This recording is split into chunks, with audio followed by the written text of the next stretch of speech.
What's up guys, welcome back to the channel. I'm Justin Davis. Be sure to comment down on this video below because coming up on January 2nd, we're giving away another Tiny Hawk on the channel, and we're also giving away the HGLRC Mephisto 6S Ripper. You've seen a lot of 6S on the channel lately, and today again we have another couple examples of 6S Rippers, but today it's all about 7-inch. A frame that can handle a 7-inch prop or a 6-inch prop. Super versatile, whichever way you want to go, from 4 all the way up to 6S. Now, on the right-hand side over here, we have an iFlight frame that I built up with custom components on here. It has an HGLRC Airbus F4 with 60 amp ESCs on here, capable of running 6S, and I chose to put Brother Hobby low kV motors on here. These are the returner 2207 1750 kV motors. Super sweet motors, but something more expensive. I have around I'd say $300 into that quad, also with a crossfire receiver antenna off the very top right there. I have bi-blades as well, and I've talked about bi-blades before for long range. Just going to give you a little less amp draw and let you go a little further on those low kV motors with a 6S battery. Now this one is cool because it is top mount or bottom mount versatile. Put your GoPro up front right there. This one is very similar, but this one's around the $180 price point. Again, another China quad that's affordable, under $200. If you want to put an R9 Slim on this one like I did, I'll show you how that's set up. We'll talk about the ESCs, we'll talk about the flight controller in here, we'll talk about everything that they chose to put on this for that price. I think we have another winner here, which is super awesome. I'm seeing all kinds of home runs this week, and it's really exciting right before Christmas time that you're actually able to get some real awesome deals. If you use the coupon on this, I think it'll get it down to maybe like 170 for this quad, which is insane. And the coolest thing about this one is if you're thinking about building yourself a cinema drone, you don't really have to, because we're at the point now where they've done something with a 7-inch prop that flies really locked in and really smooth. And I was surprised because flying this one, I had more vibes on my 7-inch, and I actually backed down to 6 to eliminate some of those vibes. Even though that frame is capable of a 7-inch prop, I had some issues with vibes. And yeah, so build it yourself, maybe have a little more issues, but this one right out of the box worked really, really good. So that's the good news. Now we're going to talk about some durability on this test. We're going to talk about flight performance, fun factor, all that good stuff. But first, let's do some line of sight flying with it. And after that, we'll do some FPV, and I'll show you some hardcore crashes that I had. I was super unlucky today with this frame, as you can tell, but it came back in one piece. No broken arms. Anything else on here broken except for the Pagoda on the very back. The Pagoda did not have a good day today, but I have another one sitting over there that I can replace it with. So anyway, without further ado, here we go. Let's fly the G730L from Skystars. Wow. Dude, this thing is awesome. So much throttle. Holy crap. Wow. 5S on here for the flight test.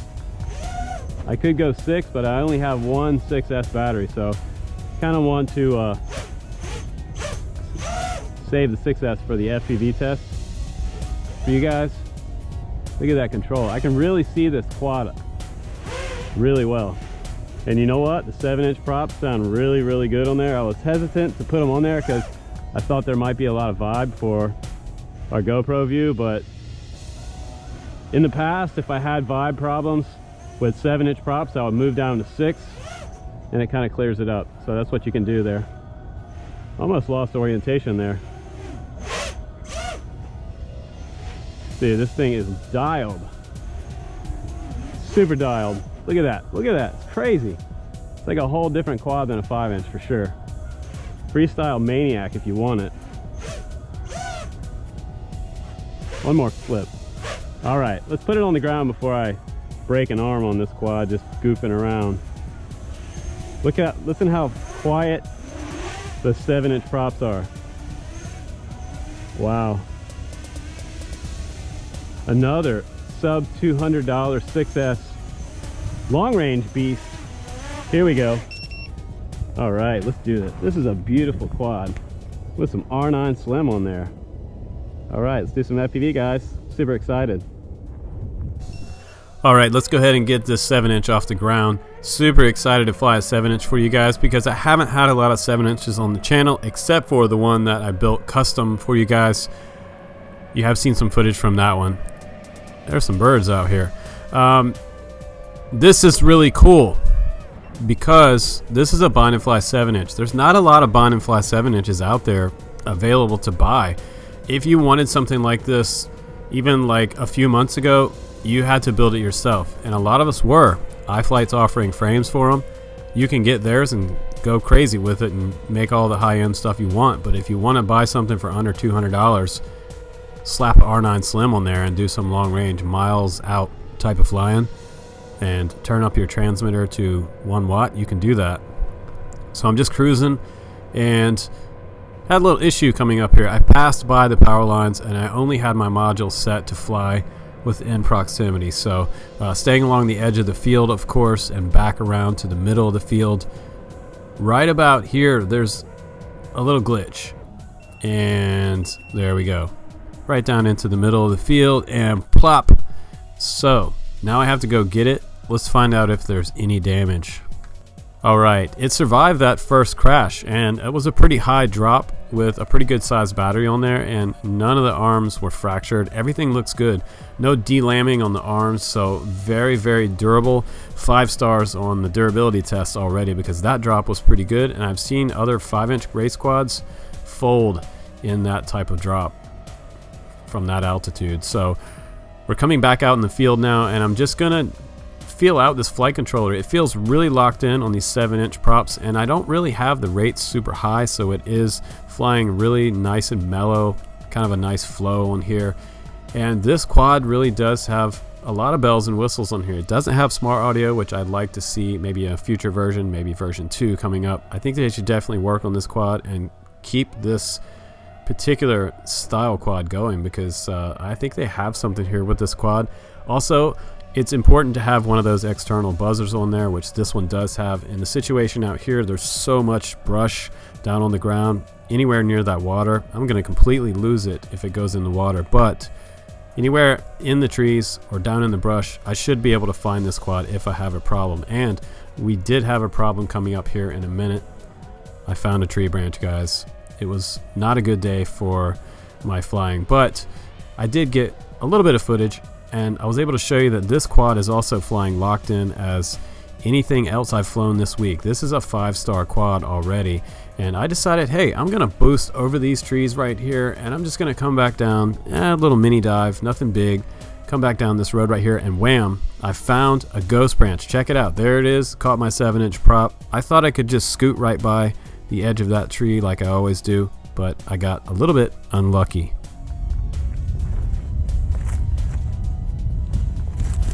Oh my god. I was just taking a piss like 10 feet away from the GoPro, and I was thinking I might piss on the GoPro standing right here because the quad hit that tree right there and came through here and then ended up over here by this tree behind these reeds right here, and the GoPro foam was over here below this tree, so I knew that it came this direction, yeah, and it had to be somewhere within here, and I was waiting for maybe the GoPro would turn off and beep. It's been recording for 18 minutes. So found my GoPro and the quad within 20 minutes, not bad. Oh man, today's a good day because I really didn't want to buy a new GoPro Hero 7. I'm gonna paint this entire thing orange. I'm gonna maybe even spray paint the thing blaze orange. There's not even any really dirt on the lens. Crazy. But I might go back to the bench now. If I can sort of finagle this thing back together for you guys and fly it one more time. Otherwise, I might just loop what I showed you before, and we'll talk about the flight characteristics of this guy, because this, even though that my flight footage is cut short, is definitely 4.9 to 5 stars again on the channel. We're getting some real bangers this week. 6S bangers. The Wizard was awesome. The Skystars quad here with 50 amp ESCs. This thing is just rock and roll, super solid. I just made a dumb mistake and hit a winch's finger or a ghost branch up there. trying to come in too close. I even kind of saw it coming too, and I just thought I'd be able to throttle through it. Sometimes like you can. Damage report on this guy. Good news is that everything on here survived. All the arms are intact. I have ESCs up off the arms from the black medical tape that they put on these arms. You could probably throw some like 2 small zip ties around the ESCs. You see that one didn't rip up because it has a zip tie around it. But man, how lucky are we to find the GoPro, and everything on the quad looks intact. Top plate, which I was kind of worried about. The camera is totally fine. My run cam is good. Flight controller actually has a couple broken standoffs, so I won't fly it today. I will just take it home and fix it, because whenever the flight controller is loose, you're gonna have a freaky quad experience. But look at that. I even had that external buzzer zip tied down in the very back right here, and that came off somehow with the inertia of hitting that second tree. So I hit 2 trees with this thing. Like I said before, if you want to sort of prop down a little bit, if you want to go bi-blades on this as well, you can probably get a little longer flight time than running tri-props that come with it. The tri-props are kind of good for proximity, medium range freestyle, like out here in this big open field. But what I would recommend is going bi-blades on it. If you're going to try to get a longer flight time, you're just not going to suck up as much battery juice, and you'll still get a good range and distance out of your battery. So I was testing out several batteries for you guys today, 5 and 6S. It can handle either one, so even if you wanted to fly it on a 4S battery. But I want to experiment more with this quad with larger size batteries. They recommend 1500 and 1800s on here, and this 5S 1300 would give me over 4 minutes flight time with these motors. But another really awesome quad, and I had a lot of fun with it for a couple batteries. It's a really good freestyle quad, and probably even better for long range. So slap an R9 Slim on here, or a full out R9, and go as far as you want with your R9 module on your X7 transmitter. But super sick quad. I'm really happy with it. When I opened the box, I was immediately excited with the size and the scale of this quad, because one of the first 7-inch bind and fly quads that I've seen come out of China that's like $180, I think it is, which is a super good deal. Crazy deals right now with these quads. I'm impressed. The G730L. Let's take it back to the studio, throw it on the bench, and we'll talk about what's under the hood, and I'll give you an honest opinion about all the gear they chose on here, and we'll talk about the flight performance, fun factor, and all that good stuff. See you back in the shop. All right guys, welcome back from the flight test and the crashes and all of that crap that happened today. I did a little live stream if you want to see kind of a little story about how I crashed. And how I basically crashed was I was just flying along and doing a little bit of extra freestyle with this frame, which I probably shouldn't have been doing, but I'm like, hey, I'm gonna show them how well this freestyles, because it felt really, really maneuverable in my fingertips. And yeah, I was so excited to fly it that I flew it straight into some ghost branches. And it's one of those situations where you're headed towards something and you think you could probably just clip by it, but when you have this extra width right here, I misjudged it, mainly because I'm flying a huge quad here versus a sort of smaller 5-inch style quad that I can kind of push through some tree branches before. But the branches that I hit today grabbed one of these sets of props, and likely the rear one, as I was coming by at this angle right here, and it thrashed it. And when it thrashed it, it tore it off one direction. The GoPro flew off. The little external buzzer back here came unplugged, which was kind of crazy. I've never even seen this happen before. But also had it zip tied down. There's a piece of VHB down there as well. So I thought that was secure enough, but you might actually want to put 2 zip ties around these. For some reason, that flew out, and it was buzzing over in the grass by itself. So kind of crazy, because I was looking for a huge quad, and there's a little tiny buzzer sitting off in the reeds over to right near, probably within 10 feet of where the quad was. But I have a secondary D-shot buzzer set up on the Skystars Heli 32 ESCs, and I had no problem, because within a few minutes, I have my secondary stage beeper to set up at 2 minutes buzz time. So it started chiming and chirping, and I was able to just walk right over, pick the quad up, and I was good to go.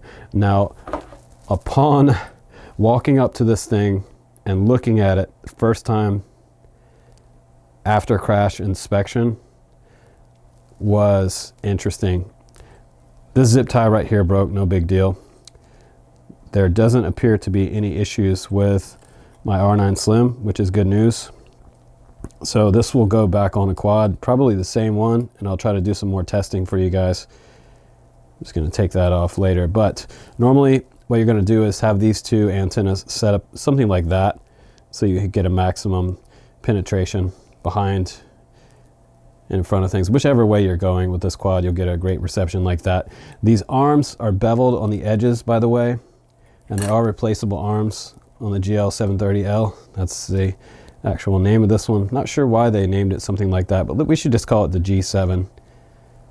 And you've got this sort of straight across the bottom plate there, looks like 3 millimeters. Top plate looks like 1.5 to 2 mil. A little bit thin on the top plate, I think, but it accommodates 2 battery straps, which you really normally need for a much larger battery. And you can run something like a 1500 to an 1800. You might even be able to go a little bit bigger if you wanted to just extend this antenna further back. They had it sitting back here, but it was kind of flopping around back here, so I moved it up and out of the way. And when it got yanked by the props, it pulled it up and out a little bit more, but I had it kind of tucked down here a little bit, and I actually had a zip tie around it right back here. So you have some extra holes here for a zip tie. And the buzzer was sitting just inside this hole right here, because when you turn this quad off, if the battery had got ejected off the quad, the cool thing about the external buzzer is that it will start beeping. And regardless of whether it's plugged into the quad, as you can see right here, once it's disconnected, it's going to start beeping anyway, which is a very, not so great thing if it's not on the quad, but that's the way it goes today. We also have an F4 flight controller on here with Betaflight 3.5.2 on here, which is super cool. I also broke some standoffs. I don't know if you guys have ever broken standoffs before, but it does happen. These are all plastic up in here, and you don't want to fly it like that because it will just immediately crash. Anything that moves inside there. In the early days of FPV, I would have that issue where something broke off and I didn't realize it, and there was a little shutter in there, and the gyro or the accelerometer really freaks out. And just to give you a look at the Skystars 50 amp ESCs, 3 to 6S capable, BL Heli 32 on board, and they have an LED on top, which I really think is kind of cool. Each one of them has its own little LED, and I think they were green in the rear and red in the front, something like that. Looks kind of cool when you're on the ground about to take off.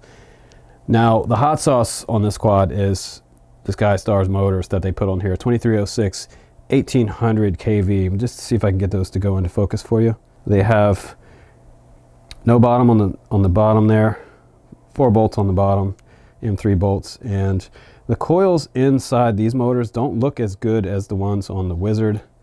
These are a little thinner in there, but they did perform quite well. And I would really like to do a long battery flight test, see how long I could actually fly this, because with a 6S battery, if you're rocking something like a 6S 2200, I believe you could get close to 15 minutes flight time off of that type of setup. If you want to accommodate that, you're going to have to move this back and make sure that your GoPro is not bumping into your battery back here. Or you could do a bottom mount, put as big a battery as you want on here. So there's not a lot of stuff down here, not a lot of hardware sticking up. They do have some bolts right there, but if you cover that up with a big piece of Velcro from here to here, you'd be okay. And they do have a spot for running your strap just underneath everything up here. So no need to worry about pinching any wires here. You can just go straight through this part right here. So cool that it's versatile for top and bottom mount battery setups. And my Pagoda was working actually really good until it got thrashed. And look at that. This thing has been put through the ringer. It's almost sheared. It took a nasty hit from one of these 7-inch props. And I kind of wonder if it still works. But up front also, one of my cameras of choice, the Swift 2, from Runcam, a very, very nice camera for FPV. It's 2.3mm lens with Sony 1/3 sensor inside. Standard mount up front. If you want to run a micro cam, you can also do that with that little ABS converter, and that will put your micro cam inside here, and it won't stick out as much as this camera does. This camera actually sticks out just a little bit, but it looks like they have an alternative spot back here. You might be able to move that back if you just wanted to move it back a little bit, but the issue with that might be that you might see these bars in the front. But decent camera protection, not having problems with breaking the camera, so that was kind of like an act of God that actually pulled through and I didn't break the camera. Now the GoPro mount up front works extremely well, and you want to line that up with your camera so that you have the perfect angle for both cams that are recording. If you don't put enough tilt in here, you might be looking at the ground a lot. So make sure you get the right amount of tilt for how aggressive these motors are and how they're flying on 6S. It is really wound up on 6S. It feels great. It feels like a race quad on 6S. And my other quad with the bi-blades on it that I showed you earlier, it doesn't feel like it flies as good as this one, which was pre-configured, which is kind of interesting. And this one actually feels a little bit lighter. And we'll do a weigh-in test, the iFlight quad versus this one. We'll see which one is lighter, but I do like the aluminum sidewalls that they have here. These are super bomber tough, and they have two in the back. And it came with this plastic sidewall, really thin 1mm plastic sidewall, and one of them broke on me when I first got it, so I just took the other one off the other side. You don't need this plastic sidewalls. They look pretty cool, but they don't really do anything really. It might have actually kept the buzzer from ejecting out of there if this side hadn't broke. But if you get yours, you could probably reinforce it with a zip tie around the whole thing so that your sidewalls don't come off. The problem with mine was that right here, you can see there's a piece of it right here. That is a tiny little piece of plastic that connects to a giant piece of plastic that goes all the way to the back right here. And that was the issue, that this snapped. When I went to turn the screw, that snapped off. So I wanted to remove the sidewall because I needed to put my R9 Slim underneath there, and I have it just above the VTX. And this VTX also, guys, is running 800 milliwatt. So it's switchable from pit mode, 25 milliwatt, 200, 400, 600, and 800. And I've talked to you guys about 800 milliwatt before. You can get way out there on 800. You can go for a couple miles on 800. It's actually pretty amazing. You don't even need a ground station. You just need a good pagoda on your goggles and a good patch antenna. And if you want to do something like 9-turn helical or something a little better, you can do a helical antenna as well. Those are more directional, so you're gonna have to point them in the direction that you're flying. They don't have as wide of a cone as a patch antenna does, but the frame came back in one piece. All the arms are still good, and the arms do appear to be 5mm. Really a cool, simplistic frame that they have here. And for long range, this might fall into the class of ultralight long range category. So guys that like ultralight, if you're looking for a long range frame that's actually an ultralight, this would be it. So let's go ahead and we'll put another prop on the back there, and I'll give you a proper weigh-in on this quad with a 5S battery of choice and a 6S battery of choice. Okay, so let's go ahead and turn the scale on. Let that zero out. Let's put the quad on there. With everything that comes on the quad, it's 421 grams. So yeah, under 500 grams for a 7-inch quad is kind of amazing. Let's go ahead and put a 5S 1300 on there. That'll get us up over 500 grams. Yeah, 619, that's to be expected. And with the 6S 1050 standard size 6S battery, 587. And this is actually lighter than, of course, a 4S 1300. Weighs a little heavier than that. So 421 grams on the G730L. And let's check out my iFlight machine over here. My 7-inch iFlight creation. And that's 413 grams. So yeah, it's comparable to what I built weight-wise. 420, 421. So mine's actually a little bit lighter. 414 grams for mine. 5S battery, 1300 milliamp, 612. 6S, 580. Yeah, very, very competitive weight right there. And let's just go ahead and set the GoPro on there. GoPro weight, 537 grams. Now with the 5S, 1300, 736. And 6S 1050 with the GoPro is 702. Total takeoff weight. So this quad comes with a lot of the same style stuff that the other 6S quads came with that I showed you before. It has Betaflight 3.5.2 on there. It has really high-end ESCs that can handle up to 6S. We do have a much larger frame here that can accommodate that 7-inch prop. We do have the Runcam Swift 2 on here. We have an external buzzer back there, and I just put that back on there to show you guys. It's got its own little 1S battery on the bottom. That's a 100 milliamp battery. GoPro accommodation, and you can fly this on any type of receiver. So if you guys are wanting to put it on a Spectrum receiver, you can do that. You can wire it up to any S-Bus style receiver. And I believe the flight controller also accepts PPM, but nobody really flies that anymore. But this quad, if you want to experiment with a different prop, I will show you these. These are the Racecraft tri-props. These might be a little bit harder to find right now, but these are 6-inch. And if you have issues with vibration, a lot of times on a cinema quad, what you want to do is just prop down, or you can try to find PIDs for your quad, or you can try to PID tune it yourself. But the ones that come along with it, you get 2 packs, which is super awesome. And those are the Dalprop Cyclones. Those are the 7056 T7056C Cyclone prop. A very, very smooth flying prop. It has sort of a medium cord, really thin, tapered out on the end.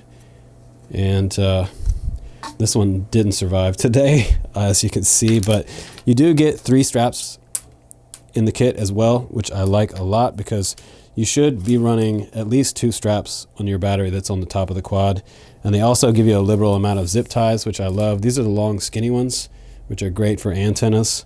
And you get a little piece of 3M rubber for the bottom or the top of the quad. I don't use these because this leads to battery ejections when you have a crash like I did today. And since I used Velcro on the top, my battery was sitting on top of the quad and it was still plugged in after I viciously went through the trees. So that's up to you to decide that. But from my years of experience, that's the best type of setup for a battery.